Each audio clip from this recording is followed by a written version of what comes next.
कि जब तक इलेक्टोरल कॉलेज कंप्लीट ना हो तो आप स्पीकर डिप्टी स्पीकर के इलेक्शन ना कराएं, आप प्राइम मिनिस्टर और चीफ मिनिस्टर की इलेक्शन ना कराएं। लेकिन उस वक्त कहा गया कि ये इलेक्शन हो सकते हैं। फिर KPK को क्यों डिस्क्रिमिनेट किया गया, क्यों वहाँ इलेक्शन नहीं कराए? अब जबकि KPK के रिप्रेजेंटेशन इलेक्शन में नहीं है, इसलिए हम मुतालबा करते हैं कि जब तक वो इलेक्शन ना कंप्लीट हुए हों, जब तक KPK के सेनेटर ना आए हों, तब तक सेनेट की इलेक्शन चेयरमैन और डिप्टी चेयरमैन की इलेक्शन ना हो। ये हमारा मुतालबा है। वर्कर्स को सेनेट के इलेक्शन में जो है जिन्होंने कुर्बानियाँ दी हैं और खुर्रम ज़ीशान के लिए उन्होंने आवाज़ उठाई है, खुर्रम ज़ीशान का नाम ड्रॉप किया जाना ये खान के फैसले की तवीन है। मेरी खींचातानी हो रही है और जो कर रहे हैं अब कुल के उनके साथ में करूंगा, खान साहब को भी बताऊंगा और ये मुझे नुकसान नहीं दे रहे हैं, मेरे साथ बुग़्ज़ मुआवे में पार्टी के काज को नुकसान दे रहे हैं।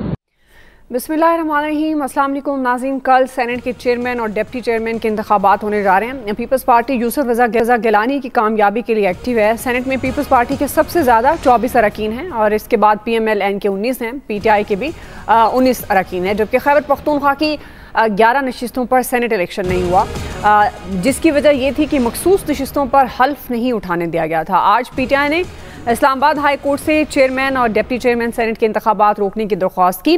PTI ने यह मौक़िफ़ इख्तियार किया कि सूबाई सेनेट नशिस्तों के इंतखाब तक चेयरमैन का इंतखाब रोका जाए। इस्लामाबाद हाई कोर्ट ने दरख्वास्त इलेक्शन कमीशन को नोटिस जारी करके जवाब तलब कर लिया है। इससे कबल पहले ये खबर आई कि PTI चेयरमैन और जो डिप्टी चेयरमैन के इंतखाब हैं उनका वो बॉयकॉट करेगी पाकिस्तान तहरीक इंसाफ, लेकिन फिर उसकी तरदीद भी की गई। क्या पाकिस्तान तहरीक इंसाफ की फैसला साजी में कन्फ्यूजन है, इस पर भी हम बात करेंगे। दूसरी तरफ PTI की तरफ से एक बड़ा दावा हो रहा है कि अप्रैल में बानी PTI बाहर होंगे, यानी रिहा हो जाएंगे। ये दावा पहले बैरिस्टर गौहर ने किया था, अब लतीफ़ खोसा ने भी इसकी तायद की है।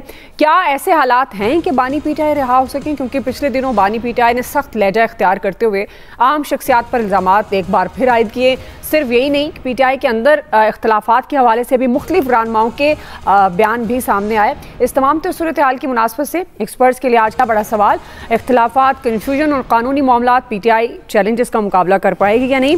पैनल का तारुफ करवा दूँ, प्रोग्राम में मेरे साथ मौजूद हैं अयाज खान साहब, आमिर इलियास राना साहब, ब्रिगेडियर रिटायर्ड हारिस नवाज साहब, फैसल हुसैन साहब और मोहम्मद इलियास साहब। मैं आप सबको खुश आमदीद कहूँगी। अयाज साहब, आपसे आगाज़ करूँगी, चूँकि वीकेंड पे बड़ी खबरें आई पाकिस्तान तहरीक इंसाफ से रिलेटेड हमारा शो नहीं होता। एक तो अब कल जो है वो डिप्टी चेयरमैन और चेयरमैन सेनेट का इंतखाब भी होने जा रहा है। KP में आपको पता है जो सेनेट के मामला आपके सामने हैं, आपके ख्याल में और मुख्तलिफ मामलात पर जो कन्फ्यूजन का शिकार पाकिस्तान तहरीक इंसाफ नज़र आती है, चाहे वो सेनेट इंतखाब हैं या दीगर मामलात हैं, रहनुमाओं के बयान भी आपके सामने हैं, ख़ुद इमरान खान साहब पाकिस्तान बानी PTI उनका लहजा जो जिस तरह का सख्त उन्होंने इख्तियार किया हुआ है बहुत शख्सियात के मामले में, आपके ख्याल में ये इख्तलाफात, कन्फ्यूजन, कानूनी मामलात, ये बहुत ज़्यादा चैलेंजेस जो पाकिस्तान तहरीक इंसाफ के सामने हैं, इनका मुकाबला कर पाएंगे? देखिए, मेन चैलेंज तो एक ही है, ज़ाहिर है वो हम सबको पता है, बाकी तो साइड स्टोरीज है ना जी। वो जो आपने जिक्र भी किया कि फिर बहुत सख्त लहजा उन्होंने इख्तियार किया, तो ये दावे तो पहले हम सुन रहे थे कि वो ईद से पहले बाहर आ जाएंगे, नहीं आए, उससे पहले सुन रहे थे इलेक्शन के बाद बाहर आ जाएंगे, अब अप्रैल का कहा जा रहा है, तो अप्रैल भी आपके सामने है, वो कितना एक रह गया अभी अप्रैल, यहाँ तो बात शुरू होने की होती है ना। अभी ऐसे लगता है कल ही की बात है जब पहला रोज़ा था, और अब कल हम बात कर रहे होंगे जी आज आखिरी रोज़ा है और उसके बाद ईद की तरफ जा रहे होंगे, तो वक्त तो इसी तरह तेज़ी से गुजर जाया करता है। PTI में तो होंगे, रोज़ा नज़र आ चुका होगा इंशाल्लाह। रोज़ा नज़र नहीं वो चांद, राना साहब इस तरह ना करें यार, चांद रोज़ा ना दिखाएं, रोज़ा लग गया ना, की करिए। वो कहते हैं ना कि वो 30वां रोज़ा इफ्तार के बाद ही लगता है, वो कहते हैं 30वां रोज़ा वो अपनी बेगम की तरह होता है, ना बंदा छोड़ सकता है ना रख सकता है, तो इसलिए 29 अच्छे लगते हैं। घर वाले शो देखते हैं ऐसा? नहीं अल्लाह का बड़ा करम है, बेगम नहीं सबने पक्का रोज़ा रखा है कि 29 ही होने हैं तो इसलिए 29 रोजे होंगे। महकमा मौसमियात भी साथ आ गया है और नहीं वो अपने अब्दुल खबीर आज़ाद साहब भी तो फरमा चुके हैं। अच्छा, ये पहली दफा आया साहब कि सबको यकीन है कि 29 रोजे हैं, वरना बड़ी कंफ्यूजन रहती है। उन्होंने भी कहा साइंसी बुनियादों पे 29वां रोजा होगा, और चांसेस ये भी हैं कि इस दफा सऊदी अरब और हम एक ही दिन ईद कर रहे हों, क्योंकि आज चांसेस कम है सऊदी अरब में चांद नजर आने के, क्योंकि हमारा चांद तो मरखल वहां से निकल के आ चुका हुआ है, सही, हमारे प्राइम मिनिस्टर साहब। अच्छा, तो इसलिए वो अब यानी छोटे कायद से आपके चांद हो गया, बड़ी तब्दीली आ रही है। वैसे कल आपने देखा नहीं कैसे चमक रहे थे वो वहां बैठे हुए MBS के साथ, क्या मुस्कुराहट थी उनकी जबरदस्त। PTI की वो कन्फ्यूजन तो जाहिर है वो नो डाउट एक क्राइसिस से गुजर रही है एक पॉलिटिकल पार्टी, और मुख्तलिफ लोगों की वो अलाइनमेंट इस वक्त अभी तक अलाइनमेंट जारी है। उनको समझ नहीं आ रही कि ये मेन हमारे लीडर्स होंगे या ये होंगे। वो बिल्कुल रेस के घोड़ों की तरह ना, वो जब बिल्कुल घोड़ा विक्ट्री स्टैंड के करीब होता है तो वो पता चलता है जो कि वो खींच लेता है उसको घोड़े को, और वो कहीं बहुत पीछे रह जाता है। इस तरह की सूरत हाल PTI की भी बनी हुई है। वो कन्फ्यूजन बरकरार है और बरकरार है कि बाकी कानूनी मामलात, मतलब बड़ी डिबेट होती है कि जी वकील बेचारे नहीं लड़ते, सही केस नहीं लड़ते, तो वो केस जब जीतने वाला होता है ना तो वकील आम सा भी आप कर लें तो फिर आप जीत जाया करते हैं। इस तरह की सिचुएशन में जितना मर्जी बड़ा वकील कर लें, ये मामलात और हैं। इस तरह सिर्फ वकालत और उसके जिरा करने से या बहुत कमाल के दलाइल देने से मामला हल नहीं होंगे। ये चीज़ें कहीं जहां हल होनी है वहीं हल होनी है, तो उसके लिए तो जाहिर है अभी कोई चांस नज़र नहीं आ रहा।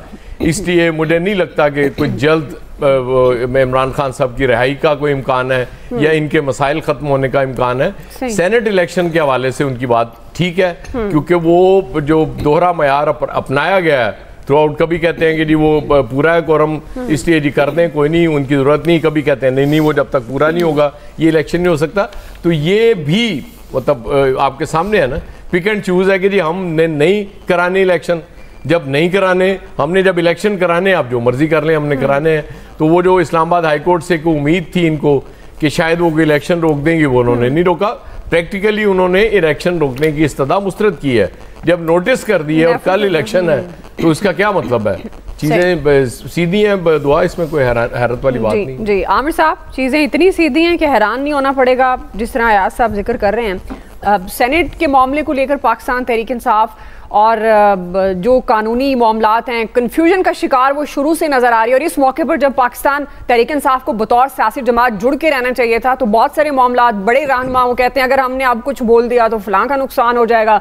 ये मौका उनके लिए मजीद कितना पाकिस्तान तहरीक इंसाफ को कमज़ोर करेगा, और बहुत सारे चैलेंजेस। आपको लगता है बानी PTI जो कह रहे हैं कि बाहर होंगे कुछ ही दिनों में, तो आपको लग रहा है कि वाकई होंगे? और ये जो इतने चैलेंजेस इनके सामने हैं, क्या मुकाबला कर पाएंगे ये अब जो बाहर की आदत मौजूद है PTI की?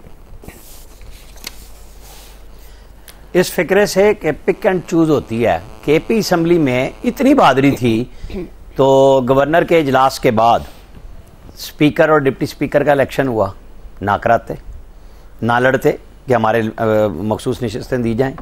फिर जब चीफ मिनिस्टर का इलेक्शन हुआ, ना कराते, कह देते कि हम तब कराएंगे।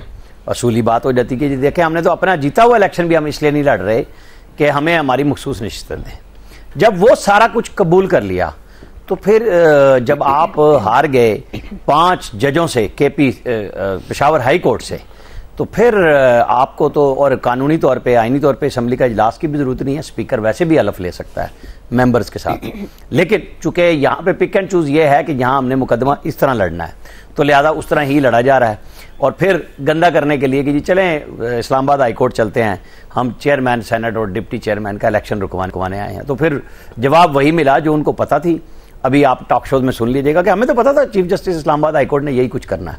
और भाई जो पेशावर हाई कोर्ट ने किया उस पर भी बोल लो कि क्या बना।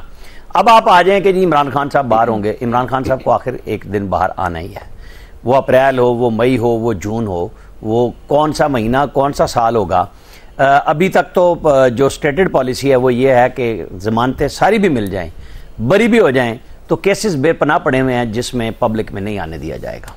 और जो एक पब्लिक में चीज़ आ चुकी वो ये है कि आपको पहले माननी होगी कि आपने लोगों को उकसाया, साजिश की, लोगों से हमले कराए स्टेट पे, आपको माफ़ी मांगनी होगी, आइंदा के लिए कहना होगा कि जी हम लोगों को यकीन दिलाते हैं कि आइंदा कोई हरकत नहीं करेंगे। फिर इसके बाद बात होगी। अब यहाँ पे इसके साथ फ़ौरन आप कोर कमांडर पेशावर की मीटिंग में चले जाएं कि जी वहाँ पे वज़ीर आला कैबिनेट समेत गए और उसकी 3-4 मुख्तलिफ तावीलें PTI की तरफ से पेश हुई हैं। तो भाई आप गए तो आप एक रियासती इदारे के वहाँ पेशावर में मौजूद कोर कमांडर के दफ्तर में गए। वो कोई पाकिस्तान से बाहर का है। कोर कमांडर वज़ीर आला हाउस भी आते हैं, कोर कमांडर गवर्नर हाउस भी आते हैं, वहाँ पे मीटिंगें भी होती हैं। ऐसा क्या है कि आप अपने आप को मुजरिम समझ के वजाहतें दे रहे हैं? आप बबांगे दौल कहें कि जी हाँ, सूबे की लॉ एंड ऑर्डर की सिचुएशन ऐसी है कि हमें ये ब्रीफिंग लेनी चाहिए, लेकिन वो बयानिया खत्म हो जाता है कि जो है कि जी हमने तो सबको लंबा डाल देना है, हमने तो सबके घुटने टिकवाने हैं, और ये कैसे नहीं करेंगे। वो नाम लगाया ना आर्मी चीफ का और उनके DGISI का, डिप्टी DG का इमरान खान साहब ने, उनकी एहलिया ने तवातुर के साथ कि जब ये हैं, ये लंदन प्लान करते हैं। भाई लंदन प्लान में तो आप पकड़े गए थे वहां पे ज़हीरुल इस्लाम साहब के साथ, तारुल कादरी, चौधरी शुजात, चौधरी परवेज अलाई, सारे वहां पहुंचे थे। लंदन प्लान वो था जो एग्जीक्यूट भी हुआ, सब कुछ सामने भी आया। अगर ये लंदन प्लान है कि नवाज शरीफ वज़ीर आज़म नहीं है तो फिर कमाल हो गया ना कि लंदन प्लान हो गया। इशू ये है कि किसी ने कोई चीज समझने के लिए की नहीं है कि हमें हमारा मुल्क कहां खड़ा है, हमारे अवाम कहां खड़े हैं। आम आदमी की सूरत हाल जो मतलब कितने लोग गुर्बत में 1 करोड़ लोग और नीचे चले जाएंगे इस 1 साल में, वर्ल्ड बैंक की रिपोर्ट है ना। तो भाई इस पे बहस अपोजिशन को करनी चाहिए, पार्लियामेंट के अंदर लताड़ें। आप कौमी असेंबली का इजलास भी बुलाएं, आप KP के भी बुलाएं और करें कि जी बताओ, और ये जो दावे होते हैं ना आम आदमी के अपोजिशन में, बताएं कि ये वो तय्युशात हैं जिनके ऊपर टैक्स लग सकते हैं, ये वो मराहत हैं जो वजीर तनख्वाह ना लेके लेते हैं, ये वो मराहत हैं जो प्राइम मिनिस्टर को अवेलेबल हैं, ये हमारे KP के चीफ मिनिस्टर को अवेलेबल हैं, इतनी गाड़ियों का स्क्वाड लेके चलते हैं, इतना फ्यूल चलता है। हम इन सब पे रोकने के लिए आए हैं और आप गवर्नमेंट से मुतालबा करें कि आम आदमी पे सिर्फ टैक्स ना ला दें कि यानी वो मोबाइल खरीदे, वो पेट्रोल खरीदे और वो बेचारा तनख्वाह ले, आप पहले से टैक्स काट लें।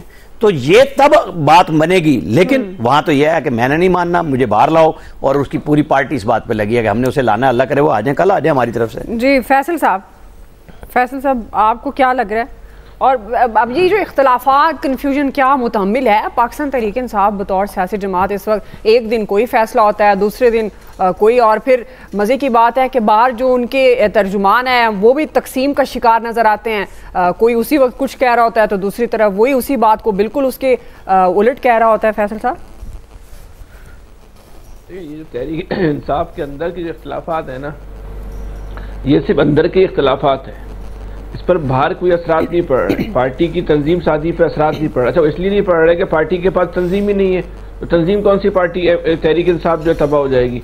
तहरीक इंसाफ के पास तो अवाम की सपोर्ट है, और अवाम जो है उसको चीज़ से फ़र्क ही नहीं पड़ रहा कि उनका सेक्रेटरी कौन है, डिप्टी सेक्रेटरी कौन है, डिप्टी सेक्रेटरी ने क्या बयान दिया, मरवत साहब ने क्या बयान दिया, फलाने गौर साहब ने क्या बयान दिया, फलाने ने क्या, किसी को कोई इंटरेस्ट ही नहीं है। तो ये ऐसी मीडिया के अलावा तो इन इख्तलाफात की कोई कहानी नहीं है। इसको जितना आप लंबी कहानी बनाना चाहें उस पर तो कोई पाबंदी भी नहीं है। आप पूरे महीने पे हम इस पर गुफ्तगू करते रहे, लेकिन पब्लिकली इन इख्तलाफात का जो है वो रत्ती बराबर भी असर नहीं हो रहा। ये बात तो ये समझ लें। अब ये कहना है कि हम ये समझते हैं ज़ाती तौर पर, मेरी अपनी ज़ाती राय है जी कि इमरान खान ने उस पर अटैक किया, 9/11 में मुलव्विस हैं, इनको करारे बाकी सज़ा जो है मिलनी चाहिए। लेकिन अब ये कहना है कि अगर इमरान खान अपने मुंह से बात कहते हैं कि भाई आइंदा वो काम नहीं करेंगे, उनसे गलती हो गई तो उनको माफ़ कर दिया जाएगा, ये इसकी तो कोई तौजीह नहीं पेश की जा सकती ना। ये कैसी बात है? वो इतना बड़ा एक रियासत जिसको हम समझते हैं, और रियासत ने हमको बताया कि उस दिन रियासत पे हमला हुआ था, तो वो पूरा हमला जो है वो एक आदमी के एक जुमले की बुनियाद पे जो है माफ़ कर दिया जाएगा। अगर इमरान खान साहब वाकई मुलव्विस हैं तो सज़ा मिलनी चाहिए ना, फिर माफ़ी किस बात की? इसका मतलब तो ये हुआ कि आप उनको बाहर लाने के लिए रास्ता दे रहे हैं ना, एक महफूज रास्ता फराम कर रहे हैं। और महफूज रास्ता इसलिए फराम कर रहे हैं, अगर कर रहे हैं, मुझे नहीं पता कर रहे हैं नहीं कर रहे, अगर महफूज रास्ता इसलिए फराम कर रहे हैं कि बाहर के मामला नहीं चल रहे, और बाहर के मामला इसलिए नहीं चल रहे कि जितने बैठ गए वो जो है वो अपना, अगर आप उनको डफर ना भी बोले तो आप ये कह सकते हैं कि उन लोगों से हुकूमत नहीं चलाई जा रही, और इस हद तक नहीं चलाई जा रही कि उनके अपने मरकजी कायदीन टीवी के टॉक शो पे बैठ के बोल रहे कि भाई हम हुकूमत नहीं लेना चाह रहे थे, हमें जबरी हुकूमत दी गई है। ये कोई और नहीं बोल रहा, ये जाबिर लतीफ़ साहब ने बोला है कि अब जो जिस, और बोली ये भी अगली बात बोली कि हम तो जिस तरह हुकूमत दी गई उसी तरह जिस तरह तहरीक आदमी एतमाद लाए, हम तो वो भी नहीं लाना चाहते थे, वो भी हमसे जबरदस्ती करवाई गई। जहाँ हुक्मरान जमात ये बात कर रही हो कि हमसे जबरी हुकूमत करवाई जा रही है, जहाँ हुक्मरान जमात वजीर दाखिला के बारे में कह रही हो कि इनकी मेहरबानी के वजीर दाखिला बन गए, वजीर आजम नहीं बनी, हुक्मरान जमात के सरकर्दा रहनुमा ये कह रहे हैं। आप मुझे एक बात बताएं, हमारे आपके किसी पार्टी से हमदर्दी हो सकती है, किसी के नजरियाती इख्तिलाफात हो सकते हैं, लेकिन इस सेटअप से जितना इस वक्त पाकिस्तान का माशी बहरान है उसको आप हल कर सकते हैं, हल कर सकते। जहाँ ये सूरत हाल हो कि हाकिम वक्त ये कह रहा है कि हमें मजबूर किया गया हुकूमत करवाने को, कोई और तो नहीं कह रहा, उनका मुखालिफ तो नहीं कह रहा, हुक्मरान जमात ही कह रही है, तो वो क्या होगा फिर? जिस हुकूमत के जहाँ हुकूमत ये बात कर रही हो कि हमारे हाथ पैर बंदे में, हमारे हाथ में कुछ नहीं है, तो अब आप इस माशी बहरान को हल कौन करेगा? इस हुकूमत तबक्का कर सकते हैं। वो कोई कहता है कि वो अपनी सियासी जिंदगी बचा रहे हैं, कोई बोल रहा अपनी जो रही सही सियासी जिंदगी है उसको भी जो है खत्म कर रहे हैं। चलिए ये तो उनका अपना मसला, हमारा आपका इशू नहीं है, लेकिन कीमत तो इस कौम ने अदा करनी है ना। उनकी सियासी जिंदगी बचेगी या नहीं बचेगी, अगर ये माशी सूरत सही नहीं होती तो कीमत कौन अदा करेगा? फिर तो आप 2 महीने बाद 6 महीने बाद बोल देंगे भाई इमरान खान ने माफी मांग ली थी इसलिए हमने उसको माफ कर दिया, हमने पहले कहा था कि भाई माफी मांग लो, अब आ जाओ तुम हुकूमत कर लो। ये अजीब जो है वो इस मुल्क के अंदर जो है ना वो खेल तमाशा है। क्या हम समझते हैं कि जितनी संजीदा कोशिशें होनी चाहिए उतनी संजीदा कोशिशें हो रही हैं? जब सब लोग इस बात पे मुत्तफिक हैं कि इस मसले का वाहिद हल सबका बैठना है जी, तो उस पर काम क्यों नहीं हो रहा अब तक? सही, इस पे कोई काम ही नहीं कर रहा है। इसको नीचे गिरा दो, उसको नीचे दिखा दो, उसको नीचे दिखा दो, इसी पे चल रहा है। जी इलियास साहब, वाकई इससे कोई फर्क नहीं पड़ता कि कौन तर्जुमानी कर रहा है पाकिस्तान तहरीक इंसाफ की, कौन नहीं कर रहा? और ये जो अब सेनेट के इंतखाबात पर एक स्टांस पहले कुछ था पाकिस्तान तहरीक इंसाफ का, यानी ओवरऑल बहुत सारे इशूज जिनमें कन्फ्यूजन पाई जाती है, तो आपको लगता है ये सारे चैलेंजेस क्या ज़्यादा मुश्किल नहीं बना रहे इनके मामलात को PTI की? देखिए PTI के लिए तो सारे जो जब से इंतखाबात और जो हालात हैं गुज़श्ता 1 साल से मुश्किलात का शिकार हैं, और जितने भी चैलेंजेस हैं वो उनसे निपट रहे हैं। देखें उनको नाम भी नहीं दिया, निशान भी ले लिया, तब भी वो लड़ रहे हैं और अभी लड़ रहे हैं, क्योंकि अब जब तक अवाम की सपोर्ट है तो वो रहेंगे, बिल्कुल इसी तरह लड़ते रहेंगे। जब अवाम की सपोर्ट नहीं होगी तो फिर उसके बाद देखें उनका वो भी इसी तरह आम हो जाएंगे। लेकिन अब जो सूरत हाल है, उनके पार्टी में हर कोई लीडर है, हर कोई अपनी एक देता है, फिर उसके बाद जो देता राय देता है, अपना ऐलान करता है, जो अपना फैसला करता है, तो फिर जो उनको एक बेसिकली उनको आपस में राब्ता होना चाहिए, जो भी फैसला करें एक बात करके करें, इससे मुनज़्ज़म नहीं है। जो भी करते हैं बानी पार्टी के करते हैं तो वो फैसला करते हैं फिर आगे से बताते हैं। अब हर कोई मरवत साहब अलहदा करते हैं, गौहर साहब अलहदा करते हैं, तो जो इसी तरह आपस में इख्तलाफ आता है, तो इख्तलाफ तो इनका इसी तरह चलता रहेगा। लेकिन इससे कोई उनको फ़र्क नहीं पड़ रहा, क्योंकि जो भी फैसला आ रहा है बानी की तरफ से जो आएगा फैसला करेंगे वो ही बताएंगे। तो ये सूरत हाल इलेक्शन के लिए लड़ने के लिए ये भी जो है इनको एक देना चाहिए था कि जो उनके भी इंतखाबात करवा देने चाहिए थे KP के। अब इलेक्शन कमीशन पर है, अब देखिए कोर्ट ने भी दे दिया कि इलेक्शन कमीशन जो भी फैसला करे तो उसके मुताबिक उससे जवाब मांगा है। अब देखें इलेक्शन कमीशन कह रही है कि कोरम पूरा है, तो कोरम पूरा तो इंतखाबात तो अगर बनता है, अगर लीगली बनता है तो फिर वो तो इंतखाबात तो होके रहेंगे। तो ये जो सूरत हाल है इनके लिए तो यही इसी तरह मुश्किलात का शिकार रहेगी PTI जब तक इनकी जो होती है ना कि बातचीत जो लाइन पर नहीं आते। तो जब तक लाइन पर नहीं आएंगे बानी भी नहीं बाहर आएगा, क्योंकि बानी पर इतने केसेस हैं। और सबसे बड़ा 9 मई वाला वाक़या है, जो 9 मई वाला वाक़या है उसमें तो इनको देखें, उसमें तो पूरी कौम की यही है कि जी ये ज़्यादती की थी। तो ज़्यादती जब तक इसका अजाला नहीं होगा, इसका जो मसले का हल वो देखें वो क्लियर होते हैं नज़र नहीं आ रहा, बाकी केसेस ख़त्म हो जाते हैं तो ये केस तो खड़ा रहेगा। क्योंकि इसमें जब तक ये मानेंगे नहीं कि जी हमला हुआ, हमले हुए, बिल्कुल हुए, अब 1 साल होने को आ रहा है, तो बिल्कुल इस बात को तो बिल्कुल इसमें तो कोई राय नहीं है कि इस पर जो है पूरी कौम बड़ी मायूस हुई कि जी इस तरह हमले किए गए। बिल्कुल इख्तलाफ करें, एहतजाज करें, लेकिन इस नहज पर इस हद तक जाना नहीं बनता था। तो इस मसले पर देखें, इस मसले पर जब तक क्लियर नहीं होते, ये सब रोज़ ही कहते हैं कि जी बाहर आ जाएंगे, आ जाएंगे, आना तो है, लेकिन ना जब तक कोई फैसला नहीं होता, कोई बातचीत नहीं होती, तमाम सियासी पार्टियां जब तक मिल बैठ के कोई फैसला नहीं करती कि इनको किस तरह स्ट्रीम लाइन पर लाना है, तो ये तब दूसरी पार्टियां इनके साथ भी चलने के लिए तैयार नहीं। तो ये आपस में चिपकलिश और ये खींचातानी ये जारी रहेगी। और ये सेनेट के भी इलेक्शन जो हो जाएंगे चेयरमैन और डिप्टी चेयरमैन के, ये इसी तरह रहेंगे, क्योंकि इनको इनकार तो हो गया हुआ है किस्म का। तो अब देखें कल इलेक्शन हो जाएंगे, देखें उसमें भी ये जाएंगे। ठीक है, वो ज़ाहिर है इनका अपना ही फैसला इनके सामने आ जाएगा एक तरह से। खैर ब्रिगेड साहब, आपको क्या लगता है चैलेंजेस का मुकाबला कर पाएंगे? बेशुमार चैलेंजेस PTI के सामने।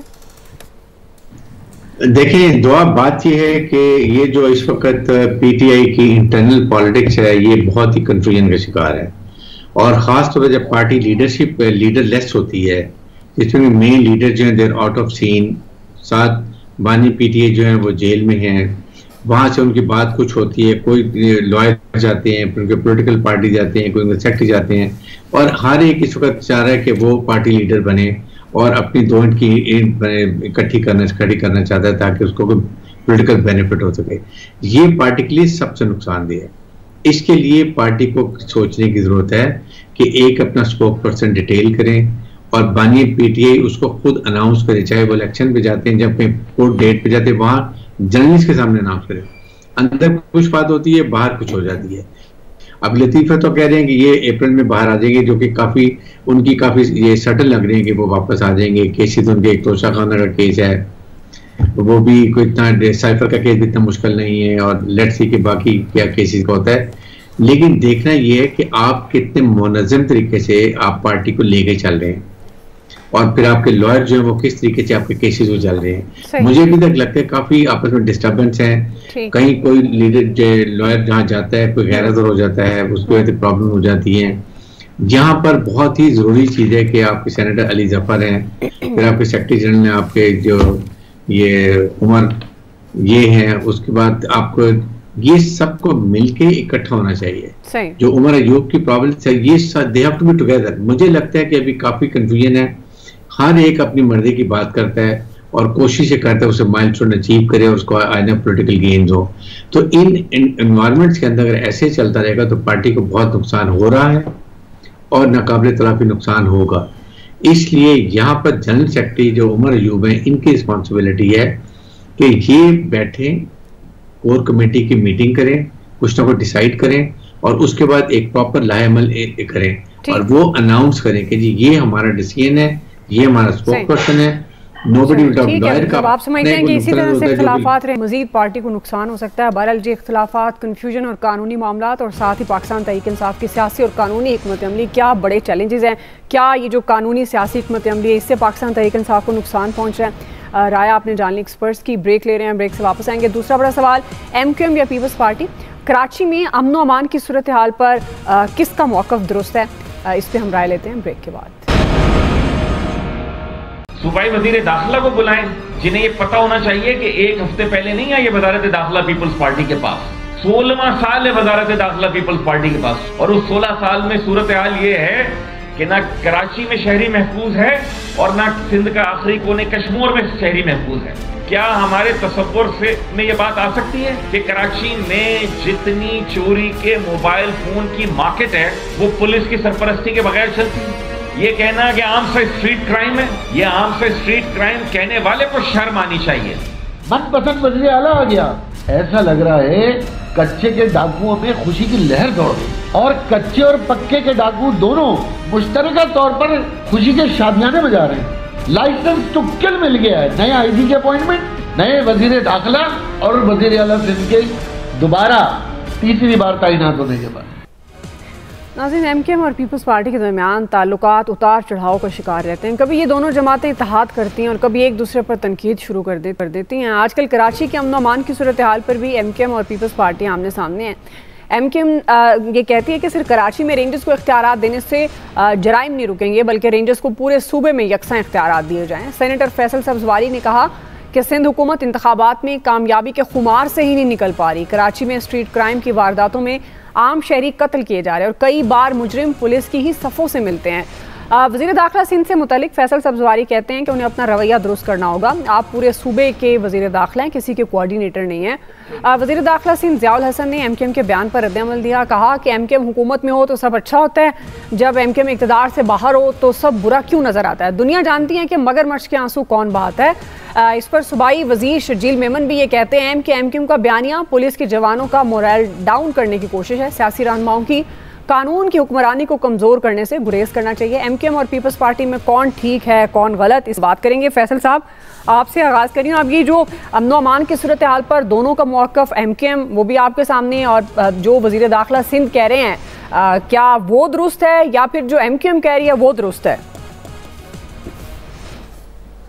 देखिए, ये कहना ना कि एमकेएम और पीपल्स पार्टी आमने सामने खड़े हो गए, ये टेक्निकली अब मुमकिन नहीं रहा, क्योंकि अब एमकेएम के पास है ना वो टांगे ही नहीं रही जिसकी बुनियाद पे जो है आप ये कह सकें कि वो खड़ी हो सकती है। एमकेएम अपने सियासी एतबार से तारीख के बदतरीन दौर से गुजर रही है, बल्कि आप यूँ क्या गुजर गई है, गुजर रही है कि जुमला भी जो है ना मुनासिब नहीं होगा इनके लिए। देखिए, मसनूई मैंडेट से ना कभी किसी के अंदर जो है ना सियासी जमात के अंदर रूह नहीं फूकी जा सकती। खालिद मकबूल सिद्दीकी साहब का बयान है कि रमजान मुबारक के बाद पुरानी एमकेएम जो अमनो अमान से जो है निपटेगी, पुरानी एमकेएम के स्टाइल में। तो लोग भी तो यही कह रहे हैं कि मसले का हल पुरानों के पास है। आप यहाँ पे क्या कर रहे हैं? इस वक्त सूरत हाल ये है, ये जो कराची के अंदर इस वक्त जो कुछ हो रहा है ना, ये नॉर्मल नहीं है, ये इत्तेफाक से नहीं हो रहा। ऐसा महसूस होता है किसी प्लानिंग का हिस्सा है। कभी स्ट्रीट क्राइम की तारीख में कभी माथे के ऊपर गोलियां नहीं मारी जाती, अक्सरियत की गोलियां जो मारी जा रही हैं, ये इत्तेफाक हो सकता है, इत्तेफाक हो, सबके माथे पे गोलियां जो है वो क्यों मारी जा रही हैं। मुझे तो इसमें जो है बुशरा अंसारी का सानिया जो नज़र आ रहा है। अल्लाह ताला शहर के ऊपर रहम फरमाए। कभी आपने इतने सीनियर लोग बैठे हुए, ब्रिगेडियर साहब बैठे हैं, याद साहब में, आमिर साहब, कभी किसी ने ये बात सुनी कि मस्जिद से मुस्तनद उलमा कराम मुफ्ती वो खिताब कर रहे हैं मंबर बैठ के और कहते हैं कि लोग जो है ना असला खरीदें और गोली मार दें। ये बात 40 साल पहले अल्ताफ हुसैन ने की थी कि लोग अपनी हिफाजत के लिए असला खरीदे। अब ये मस्जिदों से इस बात के ऐलानात हो रहे हैं। सही।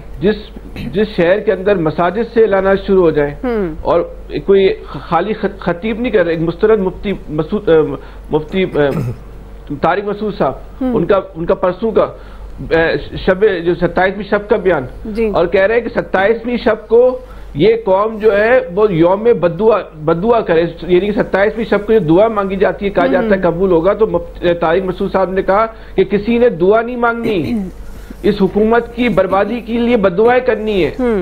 ये मुफ्ती साहब कह रहे हैं। कभी इतनी खतरनाक सूरत हाल जो है ना हमने तो अपनी जिंदगी में नहीं देखी कि इस शहर के अंदर जो है वो हो क्या रहा है कि इस वक्त कराची की कोई गली जो है वो महफूज नहीं है। शहर में इस वक्त जो है रात गए सन्नाटा हो जाता है, कभी नहीं हुआ इससे पहले।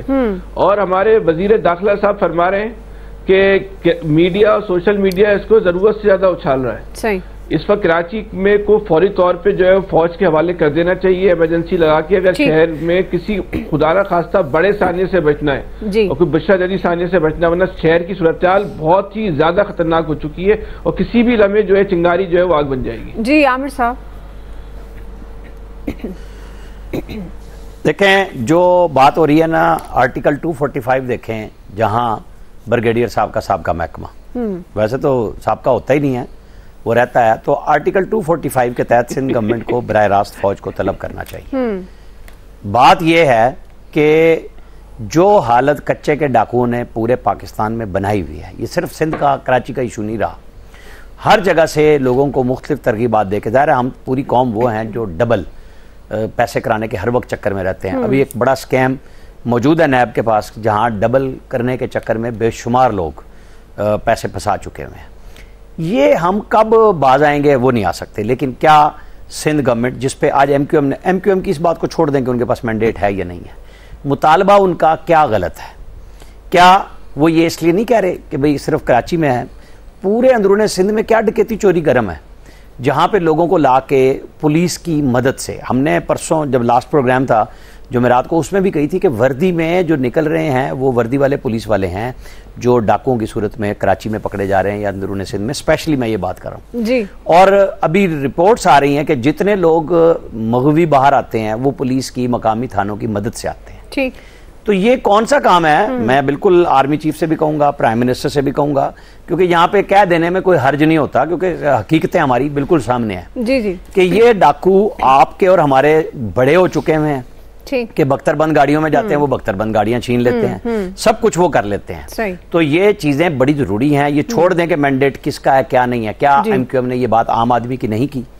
क्या अगर माथे पे गोलियां मार रहे हैं तो जरूरी नहीं है कि वो जो पुरानी एमक्यूएम जो लंदन कहलाती है उन्हीं के लोग तो नहीं ये काम कर रहे?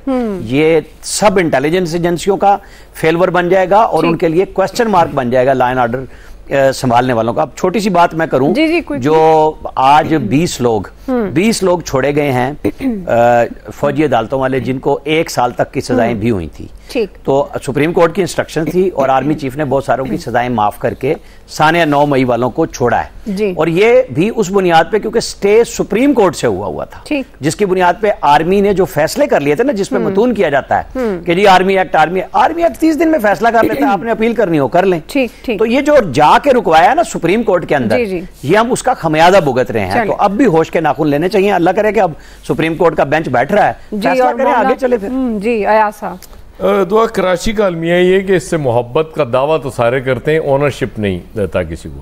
18वीं तरमीम के बाद इतना ज्यादा शेयर सूबे ले जाते हैं। अब वो कितना पैसा, जब कराची पे पैसा खर्च करने की बारी आती तो कहते हैं जी वफाक करे, वहां भी के सूबाई हुकूमत उस पर पैसे खर्च करने के लिए तैयार नहीं है। वफाक के पल्ले वैसे ही कुछ नहीं है।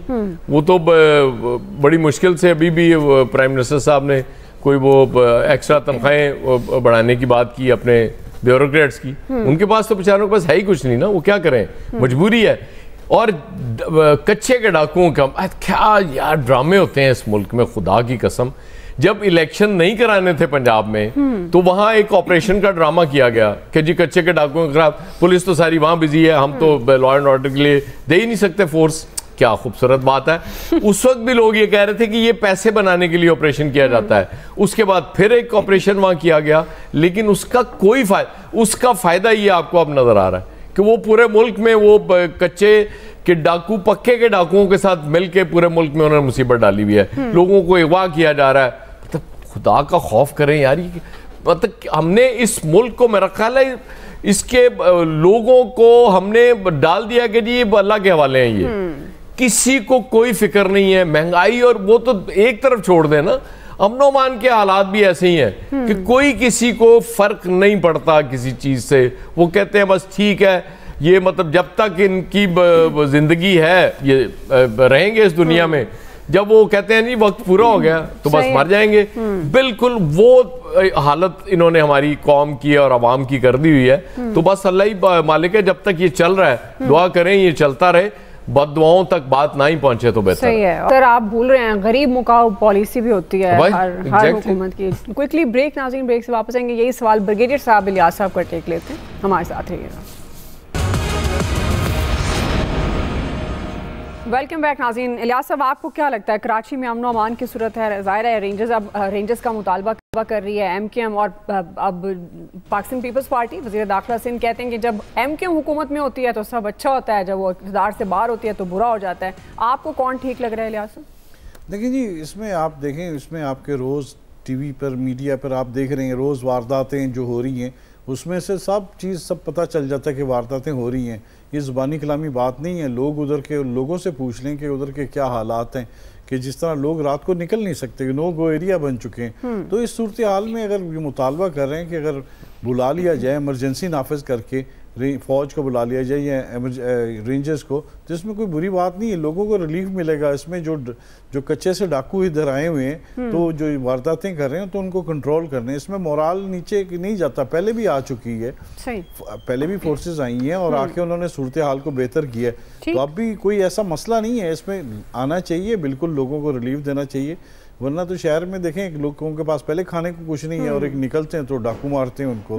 रोज वारदातें हो रही हैं और देख लें कितने 48 के 50 बंदे सिर्फ 2-3 महीनों में इस तरह जान की जिंदगी ये तो वो है ना जो रिकॉर्ड पे आ जाते हैं, रिकॉर्ड पर आ गए। तो इस तरह वारदातें कई होते हैं जो छीन के ले जाते हैं, वो रिकॉर्ड पर नहीं आते। तो इस चीज़ों को कंट्रोल करने के लिए कुछ न, अगर नहीं हो सकता तो फिर पुलिस फोर्स को ठीक करें, उनको दें, इख्तियारात ज़्यादा दें ताकि वो इस पर काम करें। तो ठीक है रियाज साहब, आपका पॉइंट आ गया। जी ब्रिगेडियर साहब, देखिए ये जो पीपल्स पार्टी इस वक्त स्टेटमेंट दे रही है, उनके वज़ीर दाखिला भी दे रहे हैं, उसके बाद आपके सामने MKM की लीडरशिप है, दिस शुड नॉट हैपन। पहले ही सिंध के हालात बहुत ख़राब है। इसमें चाहे पीपल्स पार्टी हो या MKM है या कोई और पार्टी है, सबको मिलके सिंध के लिए काम करना है। लॉ एंड ऑर्डर बहुत डिफिकल्ट सिचुएशन हुई है। आई थिंक कुछ दरमियान में जो गैप आया है उसकी वजह से यहाँ पर आपने देखा स्टेट क्राइम बढ़ गए हैं, यहाँ पर ड्रग्स की प्रॉब्लम चल रही है, फिर इलीगल इमिग्रेंट्स जो अफगान नेशनल। सब आपका पॉइंट आ गया, खत्म हो गया। आप सबका जी बहुत शुक्रिया। आज के एक्सपर्ट से इतना ही, फीडबैक दीजिएगा। ख्याल रखिए, अल्लाह हाफिज़।